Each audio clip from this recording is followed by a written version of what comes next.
Hello नमस्कार दोस्तों, कैसे हैं सब आप लोग। आई होप आप सभी लोग अच्छे होंगे। आप लोगों की पढ़ाई एकदम फर्स्ट क्लास बिंदास चल रही होगी। आज हम बात करेंगे मैनेजमेंट अकाउंटिंग के अंदर बात करेंगे कैश फ्लो स्टेटमेंट की, जो कि मोस्ट इम्पोर्टेंट क्या है क्वेश्चन बनता है। आपसे पूछ लिया जाएगा what do you understand by cash flow statement, and आपको फॉर्मेट बनाने के लिए दे दिया जाएगा। तो आज हम इसमें पूरी कैश फ्लो स्टेटमेंट की थ्योरी कवर करेंगे। देन नेक्स्ट पार्ट में हम क्या करने वाले हैं, इसका पूरा फॉर्मेट देखेंगे। तो सबसे पहले ये देखेंगे कि what is a cash flow statement. Sir, ये कैश फ्लो स्टेटमेंट होता क्या है। A cash flow statement is a financial statement. देखो, इसे पढ़ने से पहले हम कैश फ्लो और स्टेटमेंट का मतलब समझते हैं। सर, ये कैश का मतलब क्या होता है भैया। आपके हाथ में जो इन हैंड कैश जो होता है उसी को हमने क्या बोला, कैश बोला, यानी कि पैसा। सर, पैसे को मनी तो बोल सकते थे, लेकिन मनी अब किस फॉर्म में है, बैंक की फॉर्म में है, वो अलग चीज़ है। ये है कैश जो आपके हाथ में है, या फिर किसी ने आपसे सामान लिया है, उसने नगद पेमेंट किया है, उसको बोला हमने कैश। क्या बोला, कैश बोला। फ्लो का मतलब, अगर जनरल वर्ड हम समझें, फ्लो का मतलब क्या होता है भैया। फ्लो का मतलब होता है बहना, ठीक है। अब कैश बहेगा थोड़ी। अब यानी कि जो हाथ में हमारे जो कैश आता है जाता है, ठीक है, उसका क्या बनता है भैया, स्टेटमेंट बनता है। क्या बनता है, स्टेटमेंट बनता है। उसी को हमने क्या बोला है, कैश फ्लो स्टेटमेंट। यानी कि एक कागज़ पे जो आपका कैश से यानी कि नगद लेन देन हुआ है, ठीक है, यानी कि कैश से रिलेटेड, यानी कि पैसे से रिलेटेड कोई भी है ना, कोई भी ट्रांजैक्शन हुआ है, उसी को हम क्या बोलते हैं, कैश फ्लो स्टेटमेंट बोलते हैं। नाउ बात करेंगे, a cash flow statement is a financial statement. ये क्या है, एक फाइनेंशियल स्टेटमेंट है। यानी कि फाइनेंशियल हमने क्या बोला, जहाँ पर पैसों का लेन देन होता है। डेट प्रोवाइड्स, ये क्या प्रोवाइड करवाता है, aggregate data regarding all cash inflow a company. ये सारा डाटा, क्या, ये जितना भी डाटा यानी कि जितना भी आपका ट्रांजैक्शन हुआ है, ठीक है, पूरी साल भर के अंदर, ठीक है, आपका कैश आया है या गया है किसी कंपनी के अंदर, receives from its going operation, on going operation. यानी कि अब कोई कंपनी है, उसके अंदर कुछ का सामान यानी कि कुछ मटेरियल बन रहा होगा। अब वो कंपनी किस बात की है ना, वो कंपनी इसीलिए कंपनी है क्योंकि उसमें क्या हो रहा है, कोई ना कोई वर्क हो रहा है। अगर कोई ना कोई वर्क होगा तो भैया उसमें ऑपरेशंस चलेंगे, और ऑपरेशन के थ्रू आपका पैसा के आना और जाना लगा ही रहेगा। एंड एक्सटर्नल इन्वेस्टमेंट सोर्सेज, ठीक है भैया। It also includes all cash flow that pay for business activities. यानी कि वो सारे कैश फ्लो भी जहाँ पर आपको पे करना पड़ता है, जैसे कि आपने रॉ मटेरियल मंगाया है ना, समझना मेरी बात को, आपने रॉ मटेरियल मंगाया। अब रॉ मटेरियल मंगाने के लिए कोई सामान दे के जा रहा है आपको, उसको क्या दोगे, कैश दोगे कि नहीं दोगे।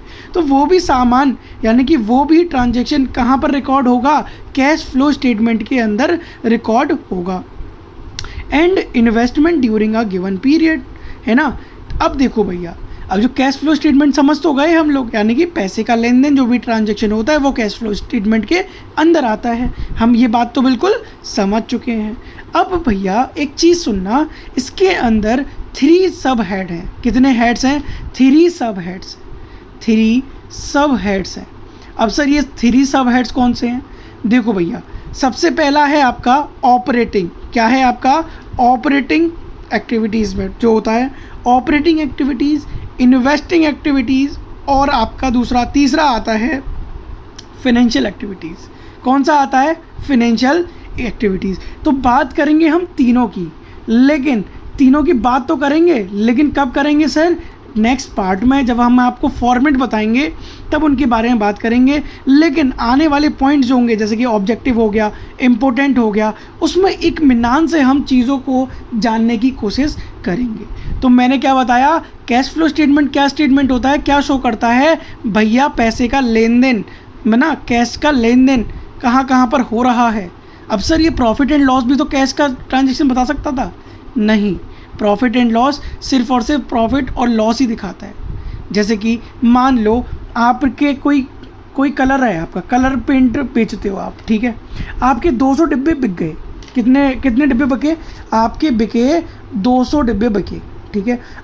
हर एक डिब्बे पे आपको 100 का प्रॉफिट हो रहा है, ठीक है। कितने का प्रॉफिट हो रहा है? 100 का प्रॉफिट हो रहा है। अब बात करेंगे हम 100 के प्रॉफिट का, इसका मतलब 20,000 रुपये हमारा क्या हो रहा है? रेवेन्यू जनरेट हो रहा है, यानी कि प्रॉफिट आ रहा है। लेकिन भैया आपने 15,000 के जो पेंट के डिब्बे थे वो तो दिए आपने कैश में। किस में दिए? कैश में। लेकिन जो 5,000 के जो डिब्बे थे वो आपने दिए हैं क्रेडिट में। किस में दिए हैं? क्रेडिट में। लेकिन रेवेन्यू हमारा कितना हुआ? 20,000 रुपये। लेकिन आपके जेब में एट प्रेजेंट कितने हज़ार रुपये हैं? 15,000 रुपये हैं बस। 5,000 रुपये तो उधार सामान दिया है आपने। इन फ्यूचर आएंगे नहीं आएंगे वो तो बात की बात है, ठीक है भैया। तो कैश फ्लो के अंदर जो आपके पास नगद, यानी कि नगद पैसा जो होता है वो रिकॉर्ड किया जाता है यहाँ पर। तो वो कौन कौन सी 3 चीज़ें हैं? 3 चीज़ों में क्या होता है भैया? आपका पैसा रिकॉर्ड होता है, यानी कि ऑपरेटिंग, ठीक है, ऑपरेटिंग एक्टिविटीज़, फिनेंशियल एक्टिविटीज़, और तीसरा हो गया आपका इन्वेस्टिंग एक्टिविटीज़, ठीक है। ऑपरेटिंग, इन्वेस्टिंग, फिनेंशियल, 3 सब हेड होते हैं कैश फ्लो स्टेटमेंट के। अब हम बात कर लेंगे objectives of cash flow statement. तो सबसे पहला हमारा ऑब्जेक्टिव क्या है? Measurement of cash. क्या है? Measurement of cash. जब हमारा कैश फ्लो स्टेटमेंट के क्या क्या ऑब्जेक्टिव्स हैं, हम क्यों कैश फ्लो स्टेटमेंट बनाना चाहते हैं, तो सबसे पहले हम अपने कैश को क्या कर लेंगे। देखो जैसे कि मैंने अभी एग्जांपल बताया कि हमारे पास हमने बेचे कितने, हमने रेवेन्यू जनरेट करा 20,000 का, लेकिन हमारे पास कैश कितना है? 15,000, क्योंकि 5,000 तो हमने क्या करा है? उधार हमने सामान दिया है, ठीक है। तो मेजरमेंट ऑफ कैश यानी कि पैसे की जांच भी हो जाती है कैश फ्लो स्टेटमेंट से। Inflows of cash and outflows of cash can be measured annually which arises from operating activities, investing activities and financial activities. यानी कि जो 3 सब हेड बताए थे ना मैंने कैश फ्लो स्टेटमेंट के, उधर से पैसे का आना और जाना हम क्या कर सकते हैं? मेज़र कर सकते हैं। क्या कर सकते हैं? मेज़र कर सकते हैं। पहला पॉइंट समझ में आया। सेकंड पॉइंट है आपका generating inflow of cash. Sir क्या? Timing and certainty of generating the inflow of cash can be known which is directly helps to management to take financial decision in future. समझ लो आपके पास एक amount का cash आ चुका है। मान लो आपके पास 10 लाख रुपए का आपके पास इनफ्लो है, यानी कि पैसा 10 लाख हर महीने आ रहा है और जा रहा है, ठीक है, 10 महीने आ रहा है। तो ऐसे में क्या होगा? जब आप फाइनेंशियल डिसीजन लेंगे, फाइनेंशियल डिसीजन यानी कि आपको एक कंपनी के अंदर कुछ नया सामान क्या करना है? इम्प्लीमेंट करना है, या फिर कुछ नया सामान आपको कंपनी बड़ी करनी है, थोड़ी सी कंपनी के अंदर पैसा लगाना है, तो आप क्या करोगे? आपका इनफ्लो चेक करोगे। क्या करोगे? आपके जो पैसा है वो टाइम टू टाइम आ रहा है कि नहीं आ रहा है, ठीक है। वो भी किससे पता चलेगा? कैश फ्लो स्टेटमेंट से पता चलेगा। किससे पता चलेगा भैया? कैश फ्लो स्टेटमेंट से पता चलेगा। Classification of activities. अब हर एक क्लासिफिकेशन, यानी कि क्लासिफिकेशन मैंने 3 बताई थी आपको, ऑपरेटिंग, इन्वेस्टिंग और financial. All the activities are classified into operating activities, investing activities and financial activities which help a firm to analyze and interpret its various inflows and outflows of cash। ये 3 जो activities हैं ये अलग अलग काम करती हैं। सर ऑपरेटिंग एक्टिविटीज़ यानी कि कंपनी के अंदर छोटा मोटा खर्चा कौन ऑपरेट करेगा? Operating activities. अब आपको इन्वेस्ट करना है, यानी कि आपकी इनफ्लो बढ़िया चल रहा है, लेकिन आपको क्या करना है? इन्वेस्ट करना है किसी जगह, यानी कि आपको एसेट में आपको एसेट खरीदना है, ठीक है। आपको एसेट खरीदना है तो वो किस में से जाएगा? इन्वेस्ट करना है। आपको क्या करना है? इन्वेस्ट कर रहे हो आप पैसे को। फिनेंशियल एक्टिविटीज़ क्या होती हैं? आपको शेयर इशू करने हैं, बॉन्ड इशू करने, ये सब क्या है? फाइनेंशियल एक्टिविटीज़ हैं। देखो मनी एंड सप्लाई में पढ़ाया था ना फाइनेंशियल एक्टिविटीज़, हाँ। तो शेयर, बॉन्ड, म्यूचुअल फंड्स, ये सब कहाँ में आ जाते हैं? फाइनेंशियल एक्टिविटीज़ में। जो छोटे मोटे कंपनी के खर्चे होते हैं वो ऑपरेटिंग एक्टिविटीज़ से। अगर आपको एसेट परचेज़ करना है, ठीक है, और या फिर एसेट बेचना है या परचेज़ करना है, ये सब किस में आएगा? इन्वेस्टिंग एक्टिविटीज़ में आएगा।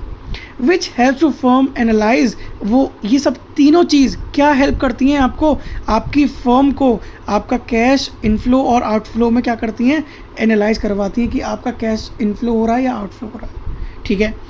प्रेडिक्शन ऑफ फ्यूचर, आपका प्रेडिक्शन करती हैं। प्रेडिक्शन कैसे करेंगी सर? अब देखो भैया, आप लोगों को कैश आ रहा है टाइम टू टाइम, जा भी रहा है टाइम टू टाइम, आपका क्या हो, ज़्यादा उधारी भी नहीं है आपकी ज़्यादा नगद भी नहीं है, तो आप क्या रहेंगे, आप प्रिडिक्ट कर सकते हैं कि हम आने वाली सालों में हमारी कंपनी कहाँ लाई करेगी। ठीक है। क्या हम कोई और डिसीजन, हम अगर अचानक से हमें कोई डिसीज़न लेना पड़ जाए, क्या हम वो अचानक से डिसीज़न ले सकते हैं कि नहीं ले सकते? तो ये किस पर डिपेंड होता है? कैश फ्लो स्टेटमेंट अगर आपका बरकरार रहेगा तो आप क्या कर सकते हो, प्रिडिक्ट करते हो अपना फ्यूचर को। ठीक है। Since synchronise of cash is possible. ठीक है। आपकी कंपनी के अंदर आपकी कैश है कि नहीं, पॉसिबल है कि नहीं। Assessing liquidity and solvency position, अब कैश फ्लो स्टेटमेंट से हमें क्या, हम जिंदा हैं कि नहीं जिंदा हैं ये भी पता चल जाएगा। यानी कि जिंदा है इन द सेंस कि आपके अकॉर्डिंग टाइम आपका जो cash generation is known and it helps to assesses the ability of a firm to generate cash. क्या हमारी जो कंपनी है वो time to time cash generate कर पा रही है ना? क्या वो टाइम टू टाइम चीज़ों को परचेज कर पा रही है, या फिर हर एक चीज़ एक सिस्टमेटिक वे से चल पा रही है? ये सब भी कौन देखेगा? ये कैश फ्लो स्टेटमेंट से हमें पता चल जाएगा कि किसका पैसा आ चुका है, किसका पैसा उधार है। ठीक है। ये सब कौन पता लगा पाएगा? ये हम पता लगा पाएंगे किसकी मदद से, कैश फ्लो स्टेटमेंट की मदद से। नाउ बात करेंगे evolution of future cash flows. ठीक है। हम इससे क्या पता लगा सकते हैं कि आने वाले जनरेशन है ना, आने वाली क्या कहते हैं, हमारा जो पैसा है, रुका हुआ पैसा है, वो मिलेगा कि नहीं मिलेगा। ठीक है। Whether the cash flow from operating activities are quite sufficient in future to meet the various payment. ठीक है। पेमेंट ऑफ एक्सपेंसेस, क्या हम सारे जो हमारे जो खर्चे हुए हैं क्या हम उसका पेमेंट कर पाएंगे? जो हमने उधार लिया है क्या हम उसको दे पाएंगे? डिविडेंड, यानी कि डिविडेंड्स क्या होते हैं, जो शेयर का प्रॉफिट होता है, क्या हम उसको पे कर पाएंगे? टैक्सेस पे कर पाएंगे? ये सब किससे पता चलेगा? आपका फाइनेंशियल एक्टिविटीज़ से पता चलेगा, जो कि कौन प्रिपेयर करता है, कैश फ्लो स्टेटमेंट प्रिपेयर करता है। यहाँ तक बात समझ में आ गई? यहाँ तक के पॉइंट समझ में आए कि नहीं आए? अब बात कर लेते हैं फीचर्स क्या क्या हैं कैश फ्लो स्टेटमेंट के। फीचर्स भी तो कुछ होंगे sir. Cash flow statement is very dynamic. क्या है ये? बहुत ही ज़्यादा क्या है, डायनामिक है। यानी कि हर साल नए खर्चे होते हैं, हर साल नई क्या बनती है, कैश फ्लो स्टेटमेंट बनती है। In character since it records the investment of cash from the beginning of the period to the end of the period, है ना? जब आप क्या करते हो, डायनामिक क्यों है, चेंज क्यों है? देखो भैया, जब हमारा साल स्टार्ट होता है तो हम थोड़ा कम उधारी करने का सोचते हैं, लेकिन जैसे ही ख़त्म करने को आते हैं तो हमारा क्या होता है, ज़्यादा उधार हो जाता है। तो हमारा कैश फ्लो स्टेटमेंट क्या होता है, उसका एक नया रूप देखने को मिल जाता है। ठीक है, क्या देखने को मिल जाता है? एक नया रूप देखने को मिल जाता है। It is a periodical statement as it covers a particular period. यानी कि एक साल के लिए आप क्या करते हो, ये पीरियड बनाते हो। ठीक है, यानी कि 1 अप्रैल से लेकर 31 मार्च तक आपने क्या करा, कैश फ्लो स्टेटमेंट प्रिपेयर करा। ठीक है, एक क्या होता है कि पर्टिकुलर पीरियड ऑफ टाइम के लिए होता है। ठीक है, this statement does not recognise matching principles. ठीक है, अब इस ये नहीं है कि मैचिंग मतलब प्रिंसिपल्स को फॉलो कर रहे हो आप, नहीं भैया। क्या करोगे, अब जिसका आपने उधार पैसा दिया है जिसको, उससे तो लोगे ही लोगे, चाहे वो कभी भी दे। ठीक है, चाहे वो जल्दी दे दे, चाहे बाद में दे, या दे नहीं तो फिर उसको ज़बरदस्ती लो। ठीक है भैया, this statement has to calculate cash from operation, cash flow from the operational activities. आप क्या कर पाते हो, अपना सारा भी जितना भी कैश है आप किसकी मदद से, कैश फ्लो स्टेटमेंट की वजह से मदद से क्या कर पाते हो, कैलकुलेट कर पाते हो कि कितना कैश है। ठीक है, कितना कैश हमारा रिमेनिंग है, कितना हमें इन्वेस्ट करना चाहिए, कितना हमें फाइनेंशियल इन्वेस्टिंग में करना चाहिए, फाइनेंशियल एक्टिविटीज़ में खर्च करना चाहिए। तो ये सब क्या कौन प्रिपेयर करवाता है भाई, इसके फीचर्स हैं ये। ठीक है, कैश फ्लो स्टेटमेंट के फीचर्स हैं कि ये टाइम टू टाइम आपको कैलकुलेट करके देता रहता है कैश को। ठीक है भैया, नाउ लास्ट पॉइंट क्या है, it exhibit the changes of financial position relating to operational activities, investing activities and financial activities respectively, by which an analytical can draw his conclusion. देखो भैया, जब हमारा कैश फ्लो स्टेटमेंट जो होता है वो कभी भी आपकी क्या कर सकता है, पोजीशनल चेंज कर सकता है। कैसे कर देगा सर? अगर आपकी ऑपरेटिंग एक्टिविटीज़ सही चल रही हैं, इन्वेस्टिंग एक्टिविटीज सही चल रही हैं, फाइनेंशियल एक्टिविटीज़ सही चल रही हैं, तो आपकी ऑटोमेटिकली आपकी कैश फ्लो स्टेटमेंट जो वो क्या होगा, आपकी जो स्थिति है यानी कंपनी की जो स्थिति है वो क्या रहेगी, बहुत बढ़िया रहेगी। आप एक नया फ्यूचर में क्या कुछ भी कर सकते हो, इम्प्लीमेंट कर सकते हो कि नहीं कर सकते हो। सपोज़ करो आपको एक प्लांट, आपको क्या करना है, प्लांट लगाना है, कहीं और लगाना है। प्लांट का मतलब वो नहीं, मशीन वाला प्लांट लगाना है ना। तो आप क्या करोगे, क्या करोगे, आप इन्वेस्टिंग एक्टिविटी करोगे। क्या करोगे? इन्वेस्टिंग एक्टिविटीज़ करोगे। अब क्या होगा, अपनी कंपनी में क्या कर रहे हो, मशीन लगा रहे हो, तो क्या हो गया ये भैया, इन्वेस्ट ही तो कर रहे हो अपनी कंपनी में। अब किसके थ्रू कर रहे हो? Financial activities. अगर फाइनेंशियल एक्टिविटीज़ सही हैं आप लोगों की, तो आप क्या कर पाओगे, इन्वेस्टिंग एक्टिविटीज़ कर पाओगे। इन्वेस्टिंग एक्टिविटीज़ कर पाओगे तो क्या होगा, ऑपरेशन होगा।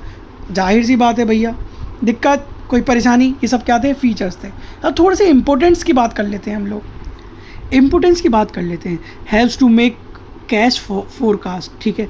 आप क्या कर सकते हो, प्रिडिक्ट कर सकते हो कि आपका जो कैश है वो कितना आने वाला है, कितना रिमेनिंग रह गया है, कितना हमारे पास टोटल अभी है। तो ये आप क्या कर सकते हो, फोरकास्ट का मतलब क्या होता है, फ्यूचर के लिए सोच सकते हो। हेल्प्स द इंटरनल मैनेजमेंट, आपके देखो वर्कर्स भी, आपकी कंपनी सही चल रही होगी, आपका कैश फ्लो इनफ्लो सही रहेगा, तो आपके जो लेबर्स हैं उनको सैलरी टाइम से मिलेगी, और सैलरी टाइम से मिलेगी, आपका मैनेजमेंट ही क्या रहेगा, पूरा एकदम बढ़िया क्या करेगा, काम करेगा। रिवील द कैश पोजीशन, अब कैश फ्लो स्टेटमेंट क्या करती है, आपकी जो कैश पोजीशन है वो क्या कर देती है, रिवील कर देती है कि आपका जो कैश है वो इतना बकाया रह गया है, आपका जो कैश है वो इतना नगद रह गया है, आपको इन्वेस्टमेंट करने की ज़रूरत है, आपको फाइनेंशियल एक्टिविटीज़ करने की ज़रूरत है, ठीक है। तो ये सब कौन बताता है, ये बताता है अपना cash flow statement. Reveal the result of cash planning, क्या करता है, ये रिवील करता है किसका, कैश प्लानिंग। क्या करता है, कैश प्लानिंग रिवील कर देता है कि आप किस हिसाब से पैसे को जनरेट कर सकते हो, किस हिसाब से आप पैसे को इन्वेस्ट कर सकते हो, किस हिसाब से आप पैसे को क्या कर सकते हो, फाइनेंशियल एक्टिविटीज़ कर सकते हो। ये सब किसके अंडर आती हैं, ये सारी चीज़ें किसके अंदर आती हैं, कैश फ्लो स्टेटमेंट के अंदर आती हैं। यानी कि फोरकास्ट कर सकते हो, यानी कि जितना भी हमने क्या पढ़ा, हमने ये पढ़ा आपका कैश फ्लो स्टेटमेंट के अंदर पैसे का लेन देन, यानी कि पैसे इन हैंड पैसा आपके पास कितना है, ये सब कौन देखता है, कैश फ्लो स्टेटमेंट देखता है। सेकंड पार्ट में मिलेंगे आप लोगों के साथ, पूरा फॉर्मेट याद करवाए जाएंगे। मोस्ट इम्पोर्टेंट फॉर्मेट होगा। अगर वीडियो पसंद आई हो थोड़ी सी भी, तो प्लीज़ लाइक कमेंट सब्सक्राइब कर देना। And thank you so much. मिलते हैं नेक्स्ट पार्ट में, जब तक के लिए टेक केयर।